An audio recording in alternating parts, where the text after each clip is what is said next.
If you're seeing the media offline error in DaVinci Resolve, don't worry, because in this video, I'm going to show you the fastest way to fix it, step by step. This is one of the most common issues editors run into, especially when files have been moved, renamed, or stored on a disconnected drive. The good news is that in most cases, you can restore your clips without starting your project over. If this tutorial helps, go ahead and hit like, subscribe to the channel, and let's jump right in. First, open your project and go to the Edit page. If your footage is missing, you'll usually see the words Media Offline right on the clips in your timeline.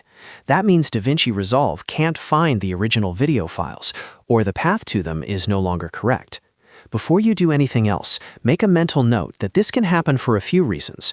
Your files may have been moved to a new folder, renamed, stored on an external drive that isn't connected, or your cache may be out of sync with the media. Now, the first thing you want to do is switch over to the Media page using the bottom bar.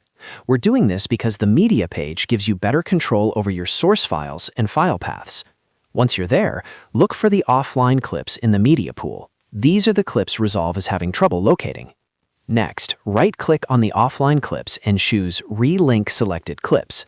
This is the key step because it tells DaVinci Resolve to search for the original media again and reconnect it to your project. After that, a folder window will appear, and you need to select the correct folder containing your original files. Make sure you choose the exact location where the footage is currently stored. If the files were moved, pick the new folder. If they're on an external drive, make sure that drive is connected before continuing. Once you select the right folder, DaVinci Resolve should automatically restore the file path and reconnect your clips. If everything is linked properly, the offline labels should disappear, and your thumbnail should return. If some clips are still offline, double-check that the files weren't renamed, moved into a different subfolder, or stored in a location that Resolve can't access. If the clips still show media offline after relinking, the next thing to do is clear the render cache.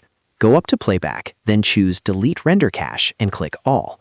This is important because sometimes the issue isn't just the file path. Sometimes Resolve is showing corrupted or outdated cached frames, which can make it look like the media is still missing, even after the files have been restored. Clearing the cache forces Resolve to rebuild everything fresh. After that, return to the Edit page and play your timeline again. This is your final check to confirm that the clips are restored correctly. If the media loads normally, the offline error is fixed. You should now be able to scrub, play, and continue editing without interruption. If this still doesn't solve it, the most likely cause is that the original files were renamed, or the drive path changed more than Resolve can automatically detect. In that case, the relink process may need to be repeated with the exact source folder, or you may need to restore the files to their original location before relinking again. So to recap, the basic fix is simple. Go to the Media page, relink the selected clips to the correct folder, clear the render cache, and then verify everything on the Edit page. That's the safest and fastest way to fix the media offline error in DaVinci Resolve. If this video helped, please give it a like, subscribe for more DaVinci Resolve tutorials, and I'll see you in the next one.